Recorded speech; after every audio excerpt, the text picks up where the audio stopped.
सर्वात पहिल्यांदा मला आज तुम्हाला बोलवावंसं वाटलं, याचं कारण काल सगळीकडे खुळचटपणानं एक बातमी पसरवली जात होती की कोषाध्यक्ष राजीनामा देण्याच्या विचारात आहेत, उन्होंने मन बना लिया है. असं म्हणायला कुठल्याही प्रकारचा आधार नाही. मी असं कधी म्हटलं नाही, मी असं कधी व्यक्त केलं नाही, मी असं कधी म्हणणार सुद्धा नाही. कारण मी छत्रपति शिवाजी महाराजांचा अनुयायी आहे. मैदान छोड़ करके भागेंगे नहीं, हम सारी समस्याओं को सुलझा करके रहेंगे, इतना ध्यान में रखना. आता या ठिकाणी तुम्हाला सर्वात पहिल्यांदा मला हे सांगायचं आहे की याच ठिकाणी बोलवण्याचं एक कारण आहे. हा आमचा धर्मश्री निवास आहे आणि इथे मी 1993 पासून निवास करत राहिलेलो आहे. हा अपार्टमेंट आहे.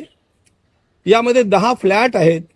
10 फ्लॅटपैकी एका फ्लॅटमध्ये मी राहतो आणि 3 फ्लॅटमध्ये आमच्या वेगवेगळ्या ट्रस्टची ऑफिसेस आहेत आणि एकामध्ये किचन आहे. आपण इथे त्याच्याजवळ आपण बसलेलो आहोत.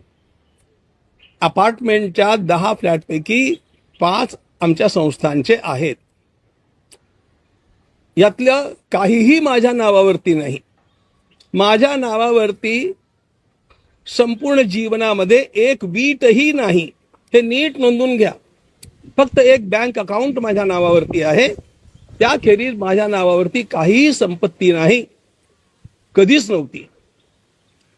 तरी पण जी न्यूजवाल्यांनी खुळचटपणानं त्यांच्या एका पत्रकाराला इथे पाठवून, तो अशुद्ध हिंदी बोलणारा मराठी पत्रकार होता, मला ठाऊक नाही तो इथे आहे की नाही, मला जाणून पण घेण्याची इच्छा नाही, पण त्यांनी ते पुन्हा पुन्हा पुन्हा पुन्हा दाखवलं. मी त्यांना माझी स्पष्टीकरणं पाठवल्यानंतरही दाखवलं. आणि म्हणून हे एकदा आपण लक्षात घ्यावं, याकरता मी तुम्हाला आमच्या या साध्या भोळ्या धर्मश्रीच्या प्रांगणामध्ये बोलवलं. आपण आलात, आपलं सर्वांचे आभार आहेत. आता महत्वाची गोष्ट अशी की कोषाध्यक्ष पदाचा राजीनामा मी द्यावा अशा प्रकारचं मी कधी ध्वनीतही केलं नाही.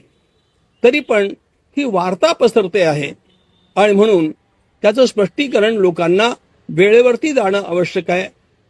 अनेक लोकांचे मला फोन येऊ लागले, मेसेज येऊ लागले की तुम्ही असं का करताय. म्हणून मी स्पष्टपणे सांगू इच्छितो, अशा प्रकारचा माझा विचार नाही, तो विचार कधीही नव्हता. कारण ट्रस्टच्या सोबत उभं राहण्याची हीच वेळ आहे. जेव्हा संघर्षाची पाळी येते तेव्हा पलायन करणं हा आपला महाराष्ट्रातला स्वभाव नाही आहे. म्हणून मी ठामपणे उभा आहे आणि मी असाच ठामपणे उभा राहीन. मी तेच सांगतोय ना. मी आता तुम्हाला मराठीत कळलं नाही का तुम्हाला? मी विषय आता जे काही अयोध्येमधल्या नाही, आता यांचं उत्तर देऊ द्या ना. माझा राजीनामा देण्याचा विचार नाही. सगळीकडे आलेली बातमी खोटी आहे आणि ती कोणीतरी खोडसाळपणानं पसरवलेली बातमी आहे. संपलं. आता SIT ज्या पद्धतीनं चौकशी करते आहे, मी त्याच्याबद्दल समाधानी आहे.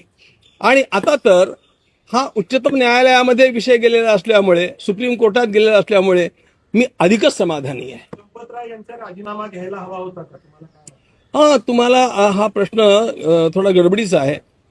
त्यांचा राजीनामा जो आहे ना, तो त्यांनी स्वेच्छेनं दिला आणि न्यासाच्या संविधानामध्ये, घटनेमध्ये अशा प्रकारची तरतूद आहे की राजीनामा दिल्यानंतर तो मान्य करण्याची आवश्यकता नसते.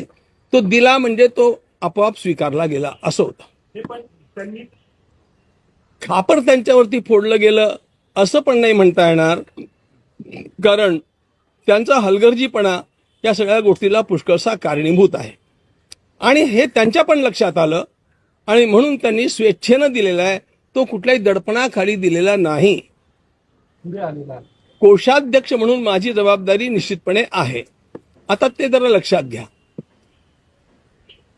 कोशामध्ये आलेलं सगळं धन, त्याचा जमा खर्च, त्याच्यावरती नियंत्रण ठेवणं, हे सगळं माझं काम आहे आणि ते काम नीटपणे चालावं याकरता तिथल्या 3 चार्टर अकाउंटंट्सच्या खेरीज आमच्या ऑफिसमधनं दरमहा 5 दिवस त्या ठिकाणी चार्टर अकाउंटंट जातात आणि ते तपासून घेतात. हे लक्षात घ्या. आता हा मुद्दा झाला जे धन कोशामध्ये आलं, जमा झालं त्याच्याबद्दलचा. प्रश्न जो आता उद्भवलेला आहे तो तिथे जे समर्पण केलं जातं, म्हणजे ज्याला ते चढावा चोरी असं म्हणतात, जे वाहिलं गेलं, हुंडीमध्ये दानपात्रात टाकलं गेलं, त्याचा अपहार झाला. हा झाला हे खरं आहे, पण त्या गोष्टीशी, त्या क्षेत्राशी माझा आधीपासून काहीही संबंध राहिलेला नाही. याचं कारण पण असं आहे की समर्पण होणं दानपात्रामध्ये ही रोजची प्रक्रिया आहे.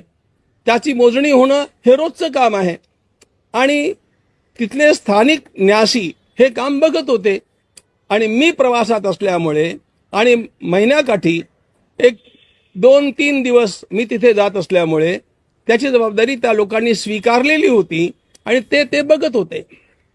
आणखी पण एक महत्त्वाचा मुद्दा आहे.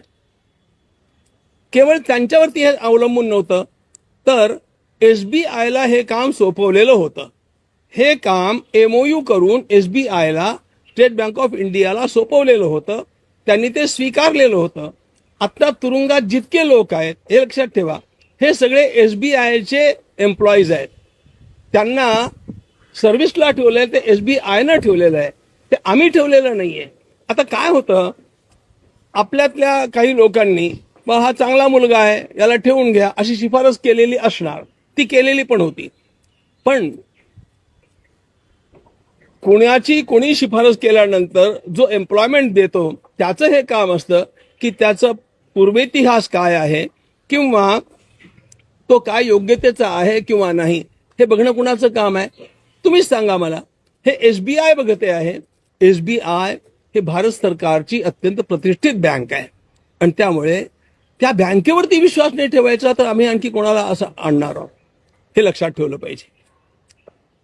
घडलेली जी गोष्ट आहे तो भगवान रामचंद्रांच्या सोबत केलेला गुन्हा आहे आणि त्यामुळे त्याची खंत आम्हाला आहे, त्याची वेदना आम्हाला आहे. त्यामुळे आम्हाला शर्मेनं मान खाली घालण्याची पाळी आलेली आहे आणि त्यामुळे अशा गुंड लोकांची चौकशी होण्याकरता आम्ही त्याला प्रभावित करणार नाही. गुन्हेगार कोणीही असो ते धरले गेले पाहिजेत, त्यांची शुद्ध चौकशी झाली पाहिजे आणि त्यांना अधिकाधिक दंड मिळाला पाहिजे. ही माझी प्रांजळ भूमिका आधीपासूनची आहे आणि त्यामुळे या चौकशीला प्रभावित मी करण्याचा प्रश्न येतच नाही.